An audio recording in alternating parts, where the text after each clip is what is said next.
A gloved hand struck loose earth, and a ring of blackened bone rolled into view, while the wind cut the grass into a hard, dry hiss. Suspicion tightened the investigator's fingers around his brass compass before he moved close enough to touch a charred femur. The bone priest shouted a single name and stepped from the dark mound, voice raw and urgent. The field crew froze. The central problem opened immediately. Who owned these relics?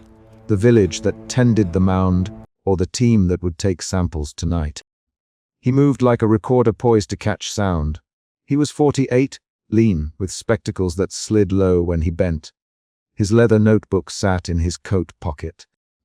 He set the compass on the upturned turf and pressed for a photograph while the bone priest advanced toward the ring. The investigator's hands were steady. His throat tightened with a curiosity that kept him from stepping between the priest and the bones. He wrote a single note. Suspicion drives his choices tonight. A young archaeological assistant knelt in a dust coat, mouth cut by cold, and reached for a trowel. "Leave it, the bone priest. Do not touch our line." He the village name. The assistant flinched and answered, "We need lab samples. Radiocarbon will tell us age." Tribal men stepped into the circle. The investigator watched their faces for negotiation cues and for signs the ritual might continue. The first external shift happened when the bone priest set a bundle of charred rope onto the pyre and struck flint against a blade to draw flame. Flames licked the prepared tinder. Smoke pulled up into the low sky. The investigator lifted his camera and recorded the small fire with hands that did not tremble. He moved his pen across paper with short strokes. The village witnesses drew a slow ring around the pyre. The tribal elder arrived, wrapped in a heavy hide, and spoke to the bone priest in a low, clipped dialect. "Elder," the investigator, producing his field badge and offering a measured bow. The elder ignored the badge and addressed the assistant. "You cannot remove bones tonight." The assistant's answer came quick and precise. "We have permits, elder." Scientific clearance. The exchange tightened into argument. Negotiation followed. The investigator stepped between the assistant and the elder and said, "We can sample non-destructively now and delay removal." The bone priest's eyes narrowed. He held the wrapped satchel of charred relics close. "No," he said, "these bones are voices," the investigator replied, "then allow recording and safe observation. We will not remove lineage markers." That phrase, lineage markers, caught the bone priest's attention and shifted the negotiation toward what was at stake. Social authority encoded in bone. They moved to a makeshift camp beside the mound where oil lamps swung. The assistant set out sterile bags and gloves. The bone priest unrolled hide and displayed bone beads and small phalanges, fingers reverent, the ring marks who may speak for the dead, the tribal elder. The assistant countered with a precise technicality. "We can extract data without breaking ritual integrity." Voices rose, short and clipped. The investigator recorded the exchange, noting how each line revealed layers of claim. At the open air pyre, the bone priest performed a demonstration. He placed one femur on hot coals and fed resin to the flame while a ring of villagers watched. The investigation shifted again. Curiosity deepened into unsettled belief among witnesses. The priest began to rock, and his lips moved in muttered syllables that swelled into chant. The investigator backed up to capture the movement, but leaned in when the priest's voice altered and diction sharpened into clear names. A young gatherer moved up from the shadowed edge and held out an empty weave. "A bone is missing," she said, voice high and thin. The pyre halted. The bone priest's chant broke and his eyes focused on the basket. The assistant's hands closed around a sample bag as if to shield it. The young woman held the weave with both hands and drew the camp's attention. The missing bone became a new, concrete crisis. The investigator approached the young gatherer and asked, "Which bone?" She pointed with a trembling finger, the second femur. From the left side, the bone priest knelt and counted the pattern of beads until his fingers stopped on a notch. He spat a curse and pushed to his feet. The assistant, now defensive, answered loudly, I did not touch it, voices overlapped. The investigator documented every line and every quick gesture. He felt doubt move into his voice when he asked for the assistant's glove to be checked. They led the assistant to the field lab tent. A rapid exchange of questions followed there. Why would you take it? We needed control samples. You violated trust. The assistant's face went pale. I took a fragment for testing this morning. She admitted in a tight line. I put it back. Silence broke into sharper accusation from the tribal elder. The investigator leaned toward the assistant and watched for micro-expressions. Finger tapping, lip compression, eyes flicking to the tent entrance. The doubt shifted into suspicion of theft. Outside the tent, the rival shaman arrived, limping from a long walk, and called out the elder's name. The tribal elder turned and accused him. You took the bone to weaken our claim. The rival shaman shouted, I would never, elder. I came to warn you of strangers. The crowd's energy altered. The rival shaman's arrival produced the third external event. The bone priest's body tightened. His hands trembled as if ready to seize. The investigator noted how the arrival changed the distribution of blame. Back at the pyre, the bone priest pushed through villagers and dropped to his knees, hands finding ash and bone. He pressed a palm to the coals and began a longer trance. His lips rolled syllables and his body rocked in a measured tempo. The investigator stayed with his camera but lowered it to watch the man's face. His voice altered into a cadence that matched the old patterns the investigator had read in manuscripts. The village watched him as if they awaited a verdict. The investigator, the bone priest, for a name aloud, and the priest's eyes moved like a scanner. He sits with the thief. The priest said in a voice that broke halfway between chant and accusation. He holds the fragment. The crowd spun to the assistant. The assistant's hands raised up. The investigator stepped forward and said, I will check the bag. He opened the assistant's satchel. Inside rested a charred scrap of bone, its surface notched with pigment. The camp exhaled a single sound that could be called breath or a collective intake of anger. Confrontation broke quick. Archaeological assistant. The tribal elder, why did you take it? The assistant answered, I thought it would save us time. I did not mean to hide it. Rapid lines followed. You broke trust. The elder snapped. You put science over lineage. The bone priest. No, the assistant countered. We can show you dates. We can prove nothing sacred is harmed. The investigator recorded the exchange and tried to mediate in short sentences. Show me the chain of custody. Show me the work log. He watched hands, watched the assistant's jaw set. The bone priest collapsed into a violent convulsion of chant. He reeled, then stilled, mouth open, eyes blazed amber. He pointed a cracked finger at the assistant. She hid the family bone in the lab at dawn. He said in a voice thick with ash. She did not return it properly. The assistant shook her head. The rival shaman moved forward and grabbed the assistant's sleeve. Do not touch the bag.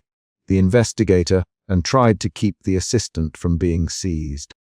The crowd surged. The emotion shifted from suspicion to fear. The bone priest rose and walked with a deliberate, raw gait back to the pyre. He touched the charred femur and pressed it to his mouth. He hummed names of the dead.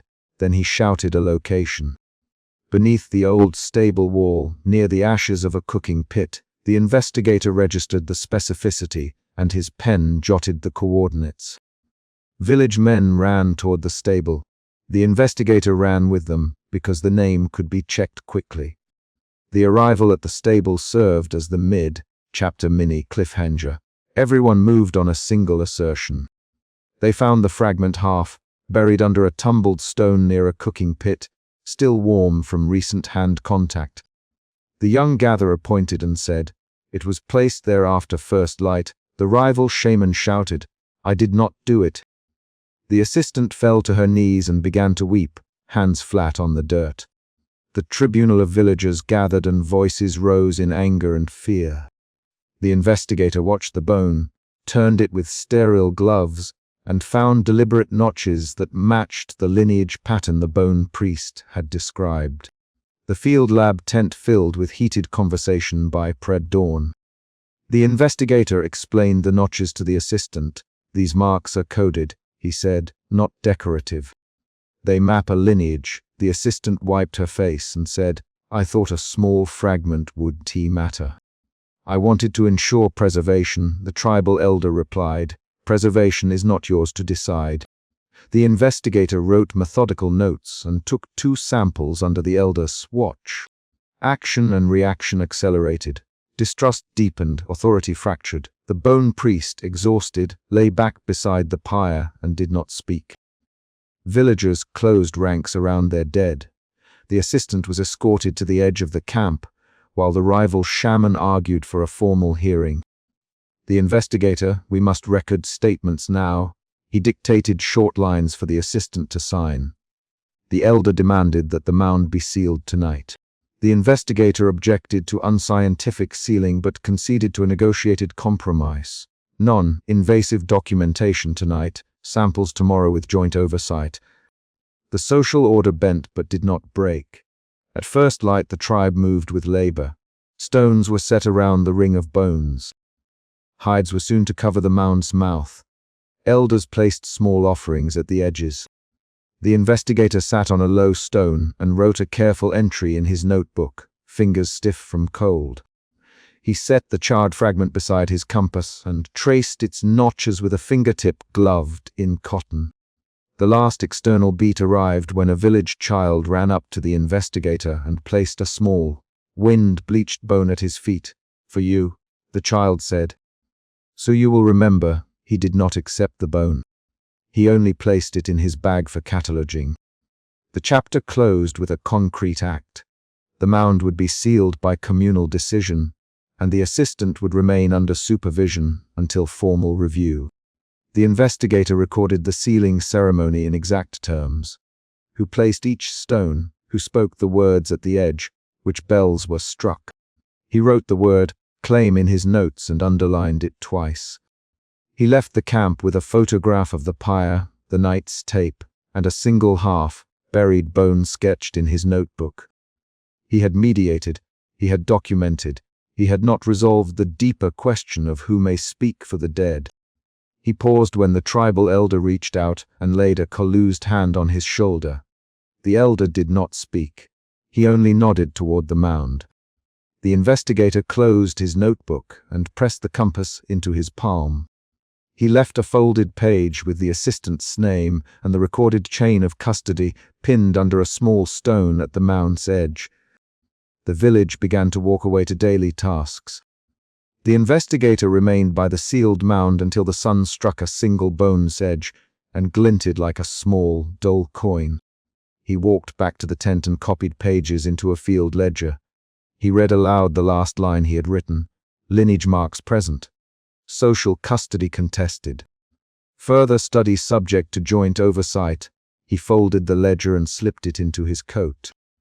He paused once more at the foot of the mound and felt the weight of the night's choices pressed tangible against his collarbone. The unresolved claim would follow him to the next site, and the bone he sketched would remain an object that others might touch or hide again. At dawn he tucked his leather notebook into a seam and took the charred fragment only after the elder watched him place it into an archival box. The elder's eyes did not soften but did not harden either. The investigator accepted the watchful gaze and closed the box. He carried it to his vehicle and set it on the back seat with the compass beside it. He did not speak of destiny or fate. He drove away with the sealed mound shrinking in the rear view mirror and the record of the night resting in his bag. The unresolved claim remained in the village's hands, concrete anchored to a bone under the soil. The chapter ends with the investigator writing a single sentence into his field ledger by the time he reached the road. Mound sealed. Custody contested. Chain of custody recorded. Recommend joint oversight. He folded the page over and taped it into place. He closed the ledger. He did not make promises. He did not swear to return. He drove on, the early steppe light cut flat across the road, and the sealed mound receded into the place where decisions about the dead and the living would be argued again. He stepped into the wind, skirting enclosure as the bone priest thrust a charred femur above a low pyre, and the villagers recoiled. Suspicion pushed him forward before politeness did. He had felt the same knot when a gloved hand had turned soil and exposed blackened bone. He had brushed a charred femur with 2 fingers in the field, and heard the bone priest shout a name. The problem lay plain in the dirt and flame. Did these rites protect a people, or did they bind that people under the authority of one man? He did not ask the question out loud. He unfolded his coat and let his brass compass rest in his palm as a deliberate, measured object. He kept his first step short, close to the ground. He watched the village cluster between him and the pyre. The village elder stood nearest to the crowd, arms crossed, jaw set. The investigator moved one hand toward his notebook and stopped, feeling the weight of the crowd's stares. He had come to document, to test, to expose the rites stretched across the steppe. Now he moved to keep them from closing around his presence. Who are you to touch the bones? The village elder demanded in his clipped voice. I am the one who reads the marks. The investigator. His voice did not rise. He left out titles and credentials. He showed the compass for a moment and then closed his hand. Suspicion steered his every choice. He watched the bone priest's jaw tighten and the crowd thin in a ring that kept the pyre separate. The question of authority had to be answered by action, not by an argument on a hillside. The bone priest held the femur like an argument itself. He rocked once and chanted syllables under his breath that gathered into a low, paced chant. He was a small man in motion, gaunt and sinewy, his hair pulled into a rough topknot. His hands were deliberate. He handled the bone with the same care a conservator gives a fragile manuscript. When the chant swelled, some villagers crossed themselves. Others stepped back farther. The investigator moved closer to the rim of the circle and asked, Elder, may I inspect the relics? The village elder's eyes flicked to the bone priest. No, the elder, you desecrated the mound once. We will not be exposed again. The elder's voice was tight. The crowd shifted.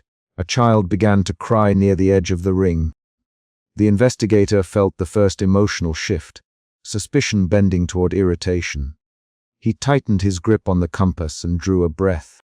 He kept his questions short, precise. The mark on the femur, he said. Who carved it? The bone priest's hand stilled. He answered in the rasped, chanting voice he used for prayer. Lineage marks, he said, and his words rolled like bone against cloth. Permission and the names. The bones speak permission. The investigator made a small note on a slip of hide the size of a palm. He wrote nothing grand.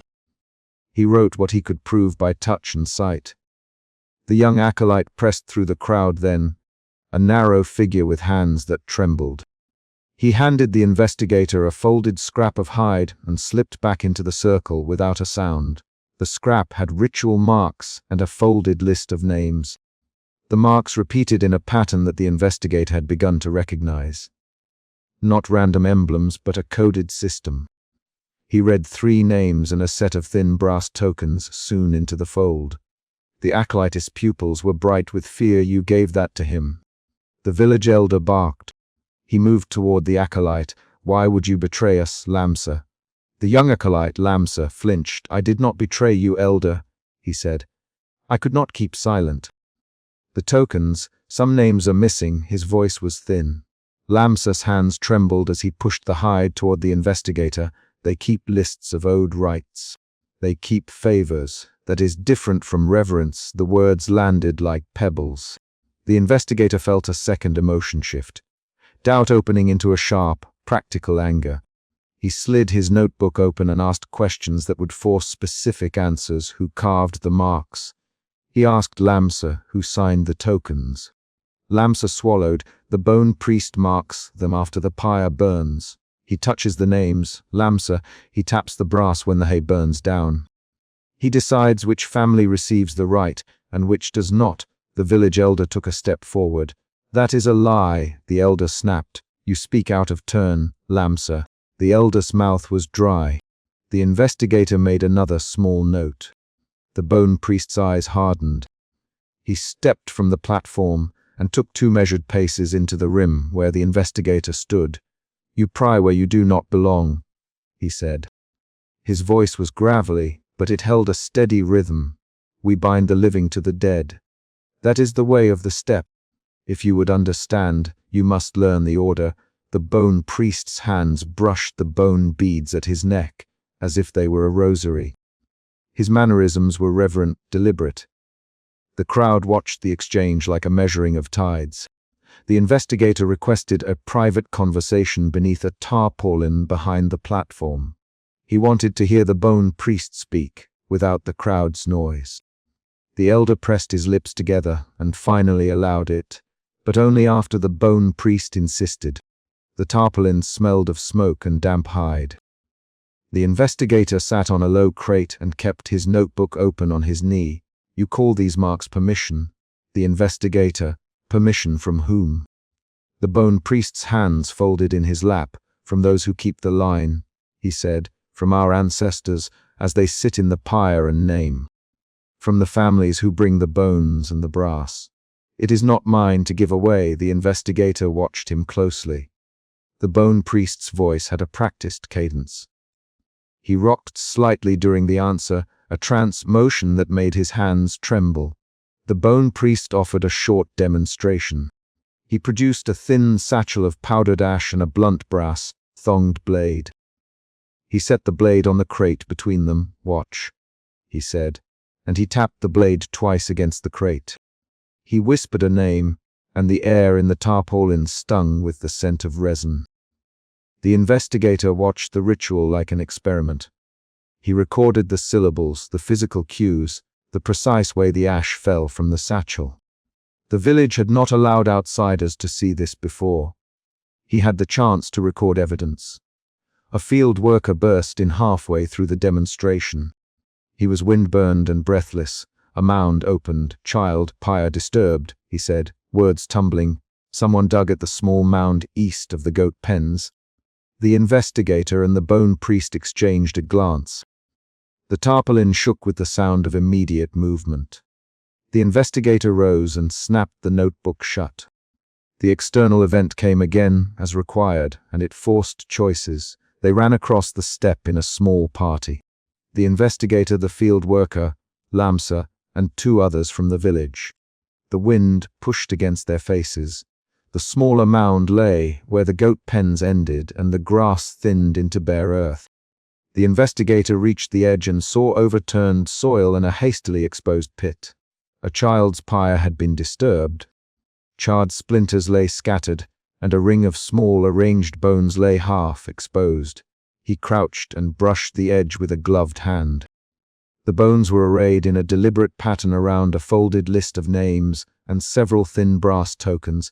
He lifted the tokens. They were stamped with faint marks that matched the scrap Lamsa had handed him. The investigator felt the stakes rise. The tokens were proof of selective rites. Specific ancestors chosen, not an equal honoring of the dead, who would open a child's mound. Lamsa.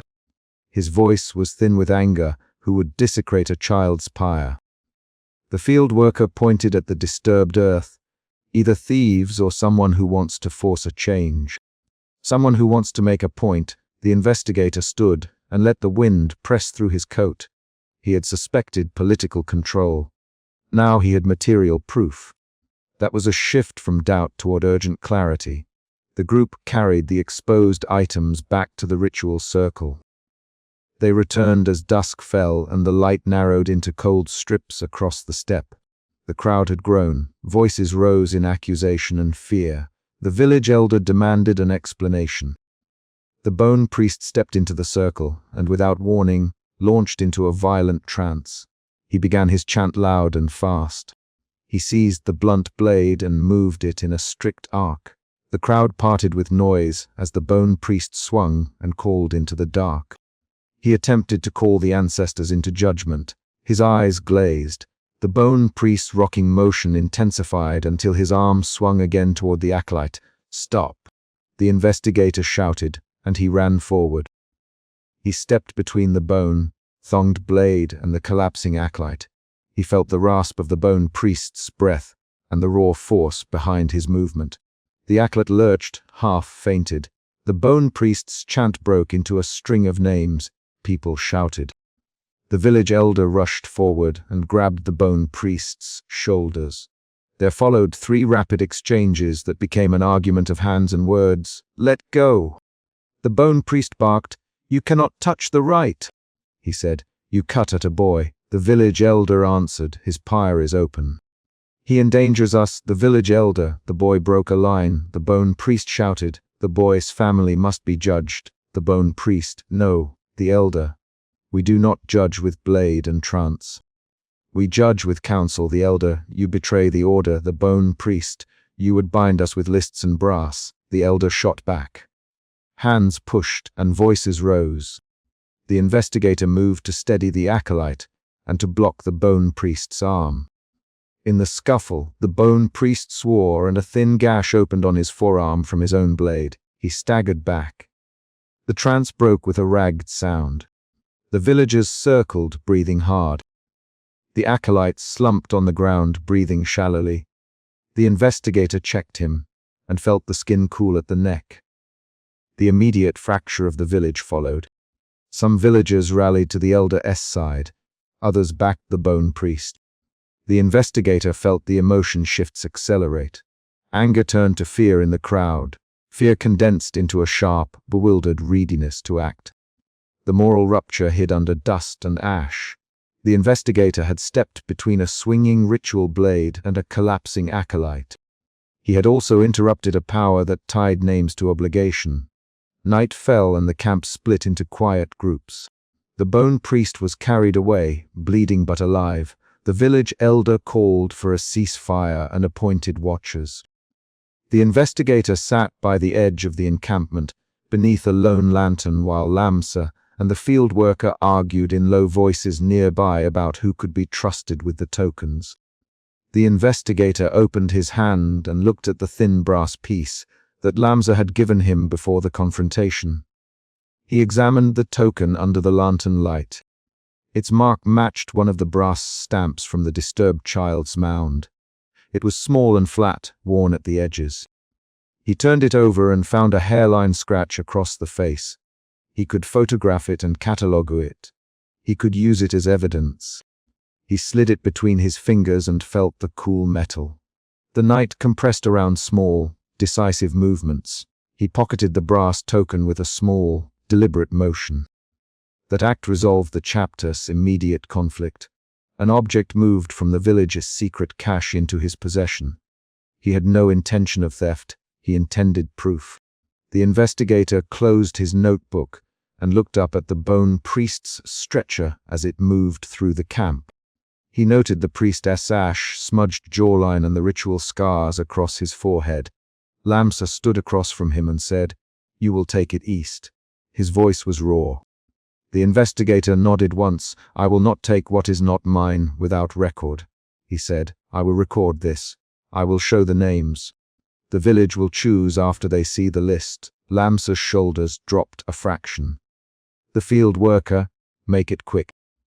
"The elder wants peace tonight." The elder's voice carried from the circle. "We must hold the camp together until dawn." The investigator rose and slipped the token deeper into his coat. The investigator felt the night's last shift, from public fracture to private resolve. He could sense the village's brittle calm forming around the lantern's light. He walked a narrow path past sleeping goats and tied down hides to his small tent. He laid the brass token on his notebook and wrote a single line. Token selective rites, source, Mound East, action, document, present to village. He did not write grand conclusions. He wrote the evidence and the next concrete step. The final scene of the night was small and precise. The lantern guttered once as a gust crossed the encampment. A young child, awake and curious, wandered past and reached for a loose scrap of hide on the ground. The investigator picked up the scrap and handed it to the child. "Keep it safe," he said. The child took it and ran back to the sleeping group. The investigator watched the small figure melt into the dark. He put the brass token into his coat pocket and felt the cool coin press against his thigh. He felt the weight of choice in that simple motion. He had evidence that named a system of favored ancestors and obligations. He had interrupted a ritual that had bent a village into two camps. At dawn he would ride east to the site where the tokens were struck, and he would not leave until he had the names recorded. For now, he let the lantern settle and listened to the night keep its small agreements. The chapter closed on action, not on reflection. He had a token in his pocket, a wound to stitch up in the bone priest's arm, a village divided, and a path to follow. The ember of the pyre still smoldered on the hill, and the investigator rose, shouldered his notebook, and walked toward the tent where the field instruments lay. He would leave at first light to follow the brass marks east. He slid the brass token into his coat pocket while the camp held its breath, and the lantern guttered once above the road that would lead him east at dawn. He caught Mira's wrist as she folded a charred phalanx into her cloak, and suspicion tightened his fingers before he could think. "Mira," he said, low and abrupt. And the acolyte jerked back with a wet sound of surprise. A scraping of cloth, a small bone slipped against hide, and the investigator's brass compass knocked once against his palm. The stolen relic lay half, hidden beneath the flap of a weathered satchel. The central problem stood plain. A relic had been taken from the outdoor reliquary, a clear violation of the bone priest's rites, and the community might fracture over who held ancestral authority. He did not let go. He stepped forward and the night narrowed to two faces. The investigator had come expecting only to catalogue suit patterns. He had not expected active theft. He had read the charred femur in the mound days earlier and had felt the same knot of caution then. Now that knot pushed him into action. Suspicion drove him. He pulled the satchel from Mira's shoulder and turned it between his hands. Mira's nails were raw. She breathed fast. "I did it to speak to her," she said, words clipped and direct, "to speak to my sister." Her voice had the quickness of someone who had rehearsed neither lie nor excuse. "You took the bone." Elder Tarin's voice cut across the tent mouth, a new shape in the dark. He had expected the elder to be elsewhere. Instead, she had stationed herself by the low stone marker, eyes bright in the gloom. Mira set her jaw. "Yes. I lit a coal and I called. I needed to know if she would answer." The confession landed like a struck flint. The investigator thumbed the blackened edge of the phalanx and felt a small grit of ash between his fingers. Outside the enclosure, wind moved grass blades against packed earth. The investigator taped his notebook closed with a precise, practiced motion and did not speak immediately. He had a method: collect, mark, test. Now every step would be observed and counted. He calmly, did the bone speak in any way the bone priest did not teach? Mira's reply was a bare whisper. It did. It a sound like a bell, and then a voice that asked for a name. Her hands trembled. The night snapped taut. The investigator's first emotional shift slid from suspicion to quiet alarm. He kept one palm on the satchel and scanned Mira's eyes for a practiced deceptive pattern. She avoided his gaze and chewed her lip until it bled a faint red line. Her avoidance suggested something more than grief. Elder Tarin stepped forward. "You know what happens when the relics are taken without sanction," she said, voice free of tremor. "You know the bone priest will not ignore this." Her language was plain. Threat lay in the certainty, not in metaphor. The investigator held the bone out so the elder could see the charred surface. He watched how Tarin did not touch it. She counted the notches along the shaft with the tip of one finger, the way a village elder checks the age rings on a beam. That small movement anchored the scene in specific ritual practice, not in speculation. They did not arrest Mira. They could not do that quickly in a place bound by lineage and ceremony. Instead, they escorted her to a makeshift holding area beside the enclosure. The investigator wrote a single line in his field notebook: "Night theft at Outer Mound, suspect acolyte Mira. Motive: private communion." He kept the sentence short so the evidence would read clearly later. By dawn, the bone priest discovered the missing relic. He had come out of the enclosure with his cloak dusted in ash and his braided hair still smelling of smoke. He raised a hand, and the villagers fell silent as the circle tightened around him. Who has broken the protocol? He demanded. His voice carried the rough cadence of someone used to being obeyed. Elder Tarin pressed forward. We found Mira with a bone. She confesses she burned it and spoke to the dead, she said. Her report was a measured ignition. The bone priest's jaw worked. Bring her, he said. Bring her before the pyre. Let the village see. The investigator felt the second emotional shift, alarm hardening into a sharpened resolve. He would press the question of motive and method, because the thief's confession could hide a larger design. At the central mound enclosure, the crowd gathered in a tight ring. Cole, the herder, stood near the outer edge and kept his hands on his staff. Cole had the plain, slow voice of someone used to counting livestock. He rarely spoke, but when he did, the village paid attention. The investigator stepped toward the pyre site and inspected the disturbed earth. He found small powder traces, dusted beads of white, and a twisted cord of plant fibers beneath the ash. He collected both with gloved hands and labeled them. Cole, I saw smoke last night toward the western hollows, not here. The fire moved slow and low as if someone tried to hide it. The investigator nodded and marked Cole's statement in the notebook. He needed to connect the physical trace to a sequence of movement. He felt the edges of a pattern forming. This theft had intention beyond grief. They led Mira forward. She kept her chin high, and the coil of her jaw tightened until the skin whitened there.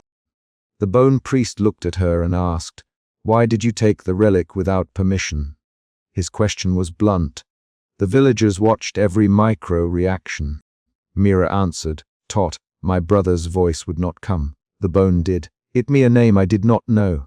It me not to tell. It we could sing differently." A murmur rose. One villager spat on the ground in anger. "You put lineage at risk, Elder Tarin. You made the dead speak for someone else." Her accusation reached into the central problem. If anyone could make a bone answer in a new way, the bone priest's monopoly on ancestral authority would collapse. The bone priest's face was a map of weather and ritual labor. He ran a thumb along the faint ritual scarification on his forehead, a habit that steadied him. He did not shout. Instead, he ordered that the relic be returned, that Mira be held, and that a public reclamation rite take place if the bone would not be exchanged willingly. The command split the village into two currents. Conversation broke into sharp edges. The investigator simple, direct questions to everyone near the pyre. Who handled the ash last night? Who saw Mira leave? He kept each sentence short. Cole, he had seen low smoke in the direction of the western hollows. I thought it wildfire at first. Cole, then I thought it wrong. He the last part with a single small shake of his head. Elder Tarin moved people like pieces on a board. She called for a council at mid-morning and the village gathered. Faces lined with the language of duty. The investigator explained what he had found in the ash, powdered plant, a hidden cord, and described the new notch pattern on the bone, which did not match the local maker's marks. Every time he spoke, he avoided theory and named the objects, the measurements, the provenance clues. Mira spoke in short bursts during the council. "It answered me," she said. "It is not only for the bone priest's words." The bone gave a different rhythm. I thought it could ease the grief. Her speech was not a plea for pardon. It was an attempt to justify action with immediacy. The bone priest leaned forward. "You cannot teach them to speak on their own. The bones are vessels for the lineage, not tools for private grief," he said. His emphasis on lineage functioned as a claim of social control. The investigator watched. The mouths of younger villagers were open, some with hungry curiosity. 3 rapid lines of back and forth followed, like a struck reed. "You took it without respect, Tarin." "Respect is how we last," Mira replied. "Respect kept silence and kept order. Respect kept us bound to old men," said a young villager named Harek from the crowd. "Harek," Tarin snapped. "Do not name me your enemy without reason." The exchange widened the fault lines. The investigator's notebook filled with shorthand. He recorded who spoke, what they claimed to have seen, and the smell on Mira's clothing, sweet resin, he noted, not the usual animal fat. That smell became a factual clue. It suggested contact with an outside ritual practice or substance. After the council, the investigator examined Mira's satchel under daylight. He unwrapped the cloth carefully and found a second relic tucked inside. A small tibia fragment bound with a thread of unfamiliar red, and a scrap of woven cloth embroidered in a stitch style not used locally. He paused, touching the binding with a gloved fingertip. This was the chapter's mid-turn. A surprising reveal that shifted the problem from personal grief to organized redirection of ancestral power. Mira looked at him and said, "I was learning a different song. A traveler taught me a chord and a powder." He the dead answer more plainly there. She named no traveler. Her eyes held a tremor of fear. The investigator wrote, "Hidden relic with foreign thread. Possible outside influence. Unknown teacher." He left that line standing unresolved. He brought the relic to the bone priest. The priest turned the small tibia under the daylight and traced the unfamiliar stitch. His face hardened. "Those threads come from the lowlands," he said. "We do not trade with them. If someone brings their rites here, they bring a claim on our memory." The bone priest's claim was precise. A foreign technique could co-opt ancestral authority. Cole the investigator, he had seen a slow, moving caravan the week before, one with painted chests, and a woman who hummed a tune he could not place. The investigator added Cole's statement to his notes. The pattern grew. An outsider had stepped into the circuit and taught Mira a new way to make relics speak. By late afternoon, the village had split. Half wanted the bone priest to reassert control and punish Mira. The other half wanted to learn the new chord and the way it made bones answer. Voices rose. The investigator kept asking for names and precise times. His questions slowed the rush toward violence. He the bone priest, quietly, "If the bone answered differently, what would you lose?" The priest looked at him, the scar across his forehead catching sun, authority over how the dead speak, and the right to determine who may call them. The bone priest. Without that, the lineage breaks. Families could take relics and make kin speak for political ends. His explanation framed the conflict in concrete stakes: lineage continuity, social order, and the management of grief. The investigator felt a new shift in emotion, resolve that mixed with professional unease. He could see legal and social consequences if the bone priest's monopoly fractured. He recommended a careful public test at dusk. The bone priest would perform a reclamation rite on the main pyre while witnesses recorded outcomes. He proposed that the investigator would document the ritual and that Elder Taryn would hold witnesses to account. The village agreed, grudging. That night the bone priest prepared the pyre, his hands steady as he arranged coal and bone. He wore the layered hides and the bone bead necklace that marked him in public rites. His manner changed little, except for the rocking motion that began once he entered the trance later. For now he spoke plainly to the crowd about lineage and the proper handling of relics. The village responded with a mixture of fear and hunger for certainty. Mira and her supporters sat at the far edge of the circle. She held no relic in public. The two bones were secured. A push and pull of small arguments circulated at the ring's edge. The investigator moved through the crowd, collecting statements and watching for physical reactions. Hands clenching, mouths hardening, eyes turning away. He checked the cord and the powders again. The red thread bore tiny woven knots in a stitch pattern he could not match to local craftsmanship. As the bone priest began the reclamation rite, he spoke the formal invocations in his gravelled chant. The flames rose low at first, then the ritual incense hit the air, animal fat, resin, dry grass. The pyre cast faces into hard relief. The investigator kept his pen moving. Then, midway through the rite, Mira and two young villagers rose and cut the cord that tied the central relic to the pyre. A physical confrontation exploded. Hands grabbed the cord. Metal scraped skin. Stop. The bone priest yelled, and his voice broke into chant and command in the same breath.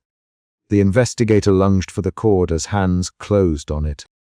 At that moment the bone priest entered a convulsive trance. He began to rock and mutter syllables that swelled into a chant the villagers had not heard before. Voices rose and then dropped to sudden silence. Some in the crowd shouted that they heard ancestral names. Others they heard nothing but the scraping of wind in grass. A cluster of young villagers, Mira's supporters, began to sing the new rhythm Mira had described earlier. The two songs overlapped and the sound became a hard, jangling mixture. In the chaos, the bone priest's body went rigid. He slumped forward, and the ancient scarifications on his forehead caught light. As his face moved with inner effort, he cried out one name, then another. A shrill, raw sound came from him, and several villagers covered their ears. The investigator recorded every syllable as best he could, marking which names were spoken and which phrases matched known lineage invocations. 3 quick lines of argument broke out among those nearest the pyre. You stole the relic. A man shouted, You tried to free us from old men. Harrick called back, We need to know our dead. Tarin barked, You brought strangers here to teach theft. The back and forth was sharp and short, each line pushing the conflict. Then a small, specific reveal changed everything. A child in the crowd named Lyra pointed to the far ring and said, The woman with the painted chest. She left before the chant started, heads turned. A whispered voice said, She took the road west. She had red thread in her hair. This was the plot twist. An outsider had not only taught the technique, but had slipped away during the ritual, shifting responsibility from local actors to an organized outside influence. The investigator moved toward where Lyra pointed and found scuffed footprints leading from the ring toward the low road. He followed the prints a short distance and found a scrap of painted cloth snagged on a thorn. He bagged it. These concrete finds changed how he would write the report. This was not merely a grieving act, but part of a deliberate attempt to redirect ancestral power through foreign technique. As night deepened, the confrontation became physical. People shoved. The investigator put himself between Mira and the bone priest, laying a steadying hand on each and speaking short commands. Hold. Lower your hands. Breathe. His interventions were concrete acts that calmed immediate violence. The bone priest stepped back enough to breathe, and Mira lowered her head. The bone priest recovered his chant in ragged stages. He called the names of the ancestors and then, in a rawer voice, accused an absent teacher. You would make our dead serve your bargains. He said to the dark beyond the ring, You would teach children to call names that have no right here. His accusation attached motive to the outsider's method. The night ended with the pyre reduced to hot coals and a circle of ragged, uncertain faces. Mira was gone. She had slipped away during the struggle, while most eyes were drawn to the bone priest's trance. The investigator found the broken cord where hands had cut it, and a smear of blood on a stone where someone had struck a hand in the fray. He bandaged that small injury and recorded it as evidence of violence.